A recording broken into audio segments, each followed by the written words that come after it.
The emergence. The Galactic Conclave had existed for over 15 millennia, governing thousands of spacefaring civilizations across 3 spiral arms of the Milky Way. In their grand archives, Earth and its inhabitants were classified as Category 3 pre-integration species, essentially a footnote in the vast encyclopedia of sentient life. Ambassador Dilax of the Trilarian Dominion flicked through the holographic report with 4 of his 6 appendages, his crystalline exoskeleton reflecting the soft blue light of the council chamber. Another request from Earth for technological exchange. He communicated telepathically to his associates. These humans are persistent, I'll grant them that. Persistent and irritating, replied Regent Olorix of the Vespian Hives, her segmented body coiling around her elevated perch.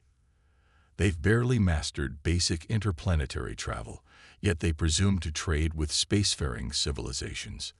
The Conclave's attitude toward Earth was consistent. Benign neglect combined with occasional resource extraction conducted through shell corporations and proxy species. Humans were considered useful for their biological diversity and creativity, but too fractious and primitive to earn a seat at the interstellar table. That perception changed on the 47th rotation of the Galactic Standard Year 15,782. The anomaly. The sensor grid surrounding the conclave capital world of Harmonious Prime registered an anomaly at the edge of its detection range. Initial reports classified it as a spatial distortion, perhaps a natural phenomenon. Within minutes, every alarm in the defense network blared to life. Unknown vessel has emerged from slip space, announced the Draconian monitor officer, scales bristling along his spine.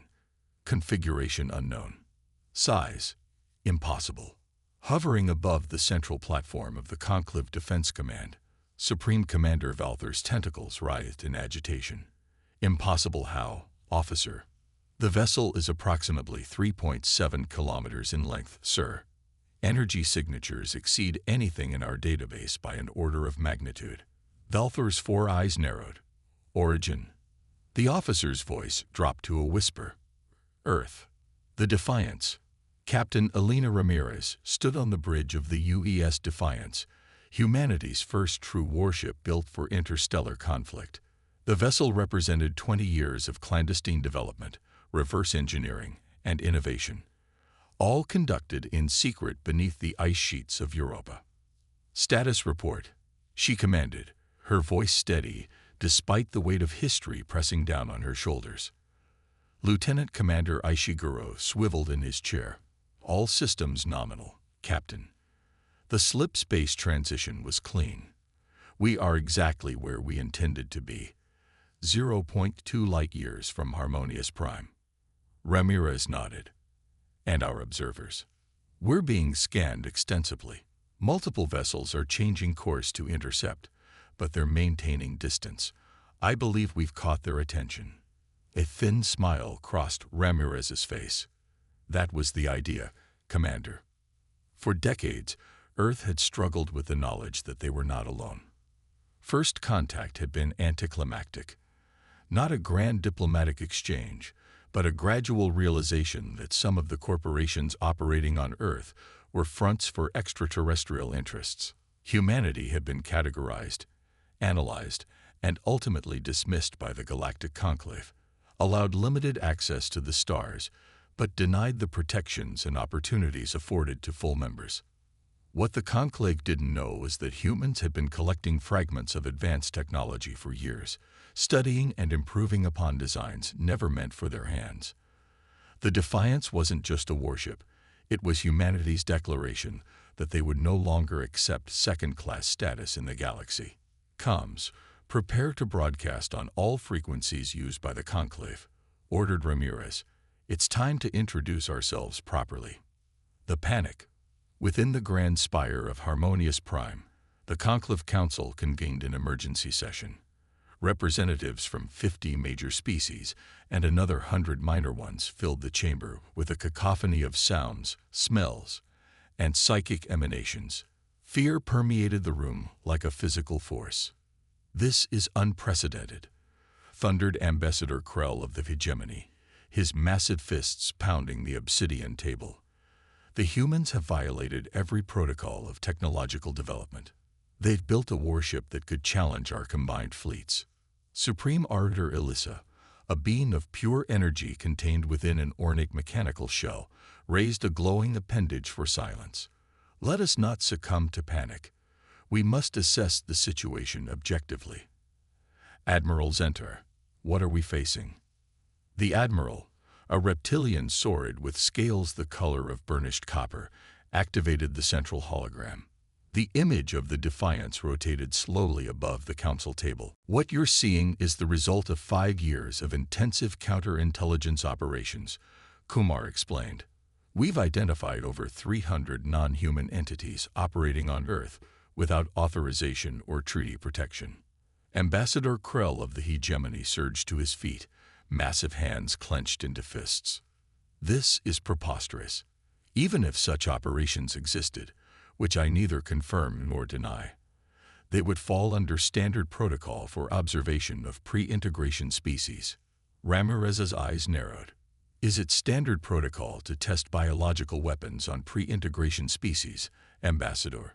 Because we have documented evidence of hegemony bioweapons being deployed in isolated human communities to assess their effectiveness. A murmur rippled through the chamber. Several representatives exchanged uneasy glances. The evidence. Dr. Eliza Chen, the science officer from the Defiance delegation, stepped forward. Her quiet academic demeanor belied the bombshell she was about to drop. For the past decade, we've been tracking anomalous disease outbreaks in remote regions, she explained, bringing up a new set of holographic data. These outbreaks shared certain characteristics: rapid onset, unusual symptomology, and most tellingly, they affected only specific genetic profiles within the population. She highlighted a particular cluster of data points. This outbreak in Papua New Guinea affected only individuals with a specific HLA-DR allele. The virus contained genetic markers that we have now matched to hegemony bioweapons research. Ambassador Krell's normally russet complexion paled to orange. These are serious accusations that require... We're not finished, interrupted Ramirez. Dr. Chen, please continue. Chen nodded and shifted the display. Beyond bioweapons testing, we've documented extraction of rare earth elements at rates far exceeding reported human mining operations, unauthorized collection of human genetic material, and most disturbingly, the abduction of over 2,000 humans for what we believe were experimental purposes. The council chamber erupted into chaos. Some representatives shouted denials, others demanded evidence, and a few sat in stunned silence. Supreme Arbiter Elissa's shell emitted a high-pitched tone that cut through the pandemonium. Order. We will have order in this chamber. As the noise subsided, Elissa turned to the human delegation. Captain Ramirez, these accusations are extremely serious. If true, they represent violations of our most sacred principles regarding the treatment of emerging species. They are not accusations, Arbiter, Ramirez replied coldly. They are established facts, and they are the reason we built the Defiance and her sister ships. The revelation. Admiral Zentar, who had been silently observing the proceedings, suddenly stiffened. A junior officer had approached him with an urgent communication. After a brief exchange, the Admiral addressed the Council. Supreme Arbiter, I have just received confirmation that 3 additional vessels matching the Defiance's configuration have been detected near Ventus Prime, Hegemony Central, and the Trilarian homeworld. The chamber fell deathly silent. Is this true, Captain? Asked Elissa, her energy form pulsing rapidly within her shell. Ramirez nodded once. The Defiance is not an isolated project, Arbiter. Humanity has built 4 such vessels, each positioned near a major conclave power center. We call it Operation Damascus, the sword hanging over the heads of those who would treat us as laboratory specimens rather than equals. Ambassador Hylax of the Trilarian Dominion leaned forward, his crystalline structure reflecting light in agitated patterns. This is extortion. You threaten us with destruction if we don't accede to your demands. No, Ambassador, Ramirez countered. This is deterrence. Had we wanted destruction, we would not be having this conversation. We would have struck without warning, as has been done to human populations throughout our history. She stood, addressing the entire council. We are not here to threaten the conclave. We are here to join it, but on our terms, not as a subjugated species to be studied and exploited. The division. As the implications of humanity's revelation sank in, fractures began to appear in the previously united front of the conclave leadership. Some representatives, particularly those from species that had more recently joined the conclave, expressed sympathy for Earth's position. The humans have done nothing more than what many of us wished we could have done when we were in similar positions, said Representative Tala of the Novan Collective, a humanoid species that had achieved spaceflight only 3 centuries earlier. They have protected themselves from exploitation, using the only language the powerful truly understand: force. The vessel utilizes technology from at least 7 different conclave species, but modified and integrated in ways we've never seen. Its power generation appears to use a form of contained quantum singularity we theorized, but never successfully implemented. Weapon systems include gravitational disruptors, plasma accelerators, and what appear to be mass drivers of unprecedented scale. Silence fell over the council as the implications became clear. Humans hadn't just built a ship, they had created something that represented a quantum leap in military technology. How? Whispered Regent Olorix. How could they have developed this without our knowledge? No one had an answer. The message. When the message from the Defiance arrived, it was not a declaration of war or a list of demands, but a simple request for a meeting. Captain Ramirez requested permission to dock at Harmonious Prime with a small diplomatic delegation. The debate within the conclave was fierce. Some advocated immediate military action, arguing that allowing the human vessel to approach the capital world was too dangerous. Others counseled caution, pointing out that if the humans wanted conflict, they wouldn't have announced their presence. In the end, pragmatism prevailed. The Defiance was invited to approach, though surrounded by a flotilla of conclave warships in what was described as an honor guard, but was clearly an attempt to contain any potential threat. As the massive human vessel moved toward Harmonious Prime, Captain Ramirez stood in her ready room, preparing for the most important diplomatic mission in human history. On her desk sat a small wooden box containing Earth soil, a reminder of what she was fighting for. "Captain," came the voice of her executive officer through the intercom. "The conclave has sent docking coordinates and diplomatic protocols."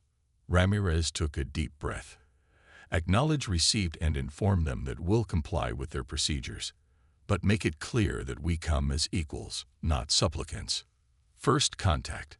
The docking bay of Harmonious Prime had never hosted a delegation quite like the one that emerged from the UES Defiance. Captain Ramirez led a team of 5 humans, a diplomat, a scientist, a military attaché, a cultural specialist, and a xenolinguist. They wore simple blue uniforms with Earth's new unified government insignia, a globe surrounded by stars. Waiting for them was a delegation of conclave representatives, led by Supreme Arbiter Elissa. Her mechanical shell gleamed under the soft lights of the bay, the energy being within pulsing with curiosity and apprehension. "Captain Ramirez," Elissa's voice resonated through a translator. "Welcome to Harmonious Prime. Your arrival has caused quite a stir among the conclave species." Ramirez inclined her head slightly. "Thank you for receiving us. Supreme Arbiter, I imagine our appearance was unexpected." "Unexpected would be an understatement, Captain. You have achieved something that has the entire conclave questioning its assumptions." "That was our intention," Ramirez replied. "Humanity has been patient, Arbiter Elissa. We've observed, learned, and adapted while the conclave treated us as a primitive curiosity. That ends today." The Arbiter's energy form flickered, the equivalent of a raised eyebrow. "And what exactly begins today, Captain?" Ramirez's gaze was steady, her voice firm.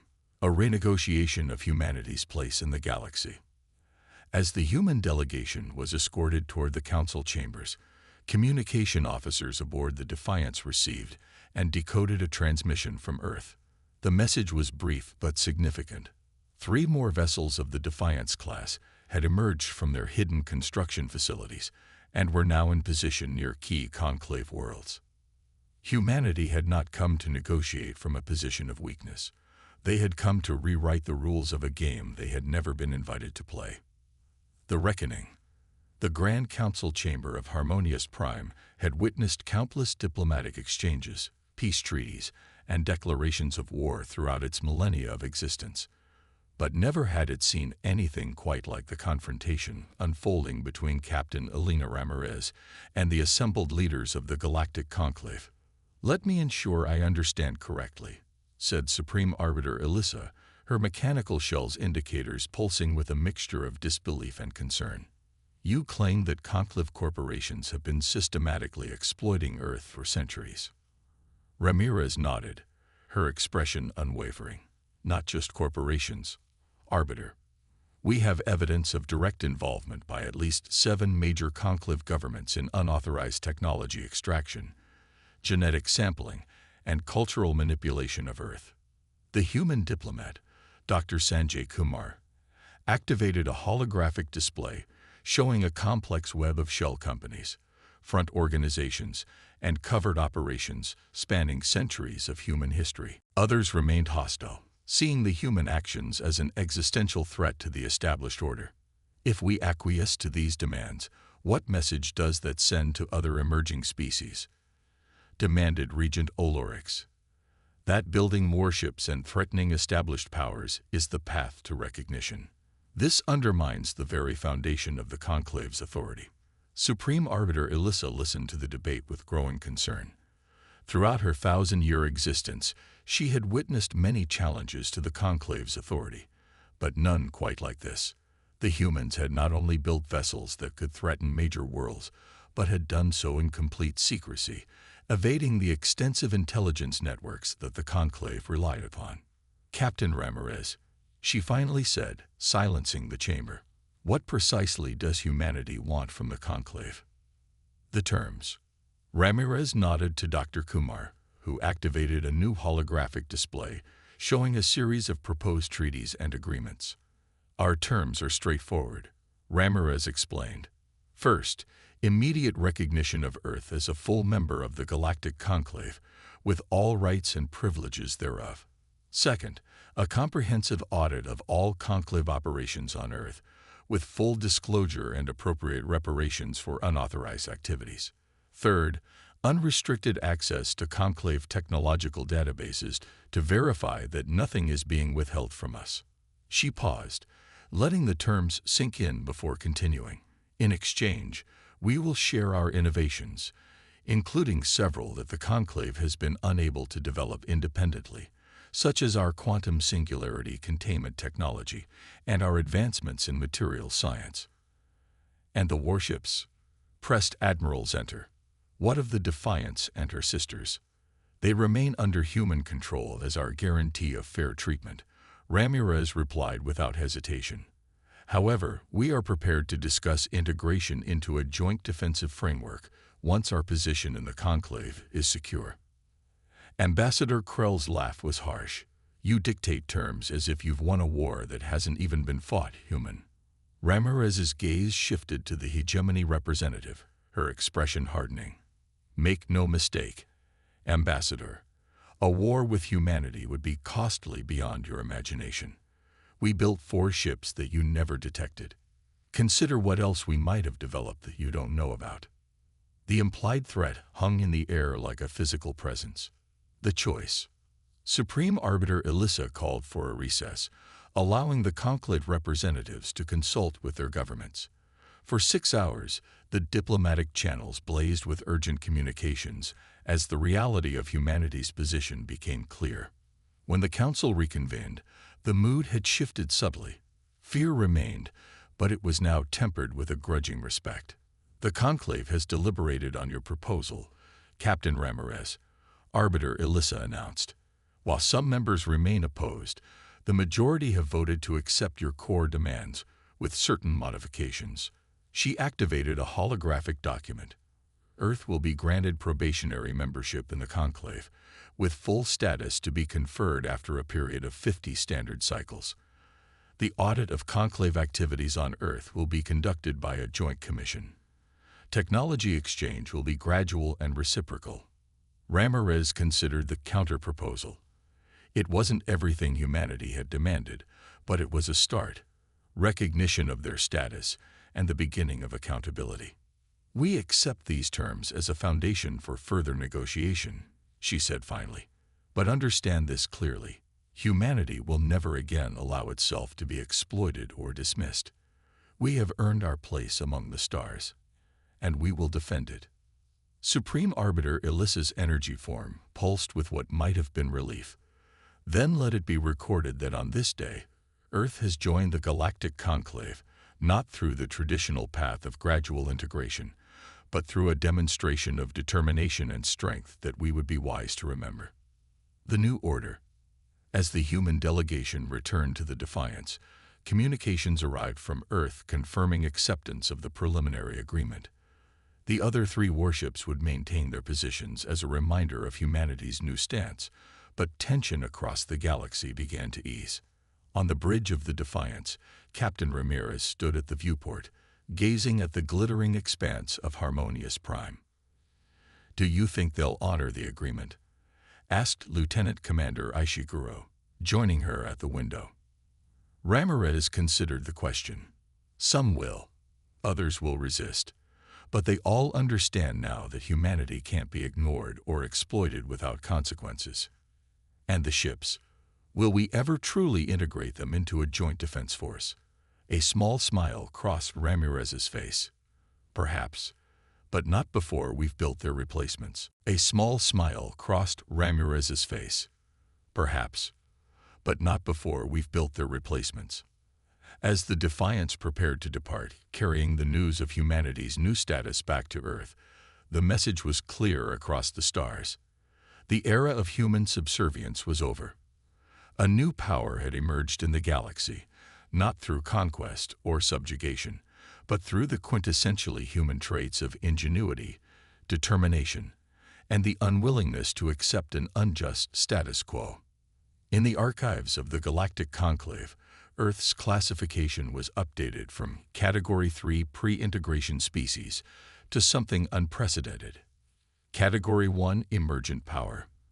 And beneath that designation, a warning was added for all conclave species: approach with respect.